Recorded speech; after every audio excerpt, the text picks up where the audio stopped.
Welcome to Sai Tech Info channel, my dear students.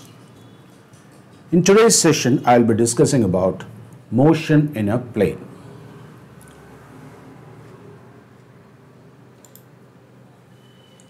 We'll be discussing under this topic the following contents. Scalar and vectors. Scalar means that is it has only magnitude, as in the case of distance or speed. Vector, it involves direction also along with magnitude, as in the case of displacement and velocity. Then we should know the techniques of multiplying the vectors by real numbers, addition and subtraction of vectors. Of course, we will be discussing about the graphical methods. Then we will be discussing about resolution of vector, how to resolve the vector, how to split a vector. Then we will be discussing vector additions by analytical method, motion in a plane with the constant acceleration, then relative velocity in 2 dimension, projectile motion, and finally we'll be discussing about uniform circular motion. Now let us see what is a scalar, what is vector.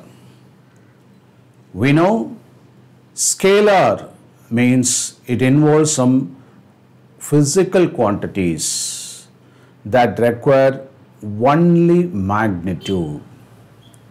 It doesn't involve any direction, means no direction is involved. Whereas, we have to see the examples like distance, speed, pressure, density. These are all scalar quantities. When we talk about vector quantities, we should know the definition first. It is a physical quantity that require magnitude as well as direction, and that represents the complete quantity, that is magnitude as well as direction. Example: displacement, velocity, acceleration, force, momentum. So these are all the vector quantities. Let us see some more examples of a scalar and vectors. Mass is scalar. Length, distance, speed, power, energy, work, all of them are scalar quantities only. Remember, work is scalar, okay, work is scalar, energy is scalar, power is scalar. And similarly, we have displacement as vectors, and other vectors: velocity, acceleration, force, weight, friction, momentum. All of them are vector quantities. Now let us talk about the distinction between the distance and the displacement. Displacement means that is, it goes from here to here where the direction is involved. Okay, the direction is very significant in the case of displacement. Whereas in the case of distance, that is, direction is not involved, you have to include all the directions. For example, what is the total distance traveled by a car starting from A and it goes like this? It goes to B and comes back to A again. Let me say this is 50 kilometer. and this is also 50 kilometer, equal distance. So what is the to and fro distance? It is 100 kilometer. But when we talk about displacement, it is a zero displacement. Do you know why? Because A to B, it is the positive direction, and B to A it is inverse. So we have to take plus 50 and minus 50. So the net displacement is 0. I hope now you should be able to understand between the distance and the displacement. So here distance, when it is a direction, when the direction is changed, in the case of displacement, the sign should be changed here. So if it is in the forward direction 50 kilometer, but it goes back means minus 50 with the same displacement. So 0, the net displacement is 0. But what is the total distance traveled here? That is A to B 50, B to A 50. So where we are not connected that direction, so we are not put any negative sign for that. So 50 plus 50, 100 kilometer, that is the distance. Are you able to follow? So this is distance and null displacement here. Okay, right. Next, the types of vectors: equal vectors, negative vectors, collinear vectors, coplanar vectors, zero or null vectors, unit vectors. And let us see the equal vectors. So two vectors are having same, they have same magnitude, equal direction, same direction. So they are called equal vectors. Negative vectors means that is they are equal in magnitude but opposite in direction.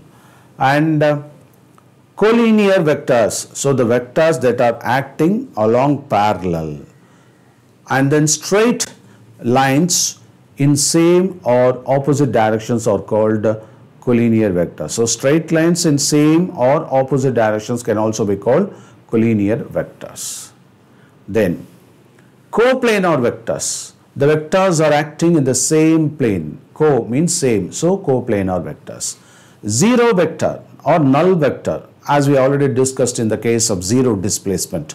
So a vector whose magnitude is 0 but the direction is uncertain. So such kind of vectors are explained as a zero vector. It is represented as a zero vector. Okay, right. Then null vector. Unit vector. A unit vector is given by A cap. For instance, let me assume A is the vector.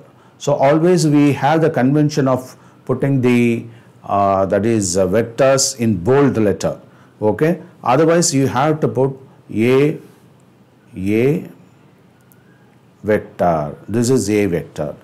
And the unit vector means it is represented as A cap. This is called unit vector. Okay. Now what is this unit vector? So unit vector is given by A cap is equal to the vector divided by its magnitude. So this magnitude means it has no direction here. Okay. And this can also be represented as a modulus of vector A. So modulus of vector A is represented as magnitude of vector A. Okay, so that's why we can either put this. So remember, when you write, of course in books they would have given in bold letter, but you must write in arrow mark only to represent the vector. So A vector you have to mention like this is equal to vector A divided by modulus of vector A. Modulus of vector A is nothing but that is vector A divided by, simply put A, that represents the modulus of the vector. Okay, right. Then, and we should talk about the vector operations. So we have three important operations, and you should know something about the scalar product. So the vectors can be multiplied, okay, so multiplied with a scalar. So vector scalar product, okay. So both of them involve scalar, vector, but the resultant is scalar, and that is why It is also known as dot product. Okay, for instance, let us consider work. Work is equal to force dot S, that is displacement. So this is called dot product. The dot product results always a scalar, and that's why it's called a scalar product. But what about the vector product? It involves a vector cross product like A cross B. So this is also represented as cross product, and this is dot product. Okay, so for instance, a torque is nothing but twisting force, so that is a vector product. And similarly magnetic force. Then we have some resultant vector, and that has to be split into two vectors, into horizontal component and vertical component, and that is known as resolution into component. So this one is called resolution into component. So usually we can calculate the polar form, and this will be used in addition of vectors also. Okay, so we will be discussing in detail when we solve some problems based on vector. Then triangle law of vector addition. Let me consider a vector A and another vector B. Okay, so it has a certain angle. So vector A, vector B, normally that is what you are supposed to do is, if you have got vector A and the second vector is B, so the tail of the vector, so this is known as tail and this is head of the vector. So the tail of the second vector should be connected to the head of the first vector. Okay, so in such a way, for instance, you may be having a vector like this and another vector. Now what you are supposed to do, this is A, this is B. So you have to keep this B here, like so this tail is joined here. So it can be mentioned like this. This tail of the second vector should be joined with the head of the first vector without changing its direction. So you have to parallelly go and fix it, so that you are able to get the resultant vector by adding these two vectors. For instance, vector A plus vector B.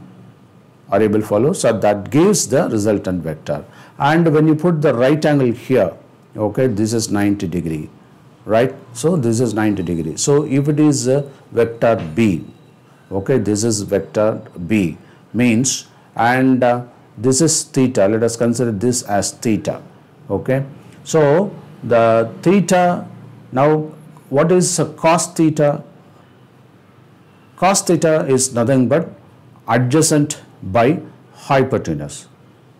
So, and this can become B cos theta. Similarly, this is B sin theta. Okay, so the vertical and the horizontal component. So the two vectors A and B are acting as particle at the same time. So the resultant vector can also be given as the whole square root of A squared plus B squared plus 2AB cos theta. Okay, so that is known as the resultant of the what?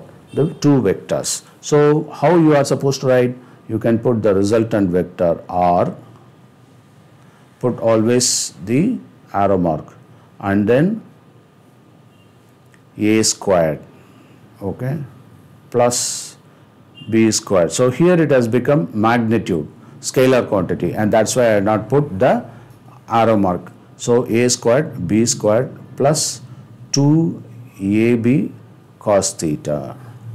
Are able to follow? So this is the resultant, and the theta is the angle between the two vectors. Okay. Now, what is the angle between the resultant vector and the vector A? So that is given by theta. In this case, you can put beta.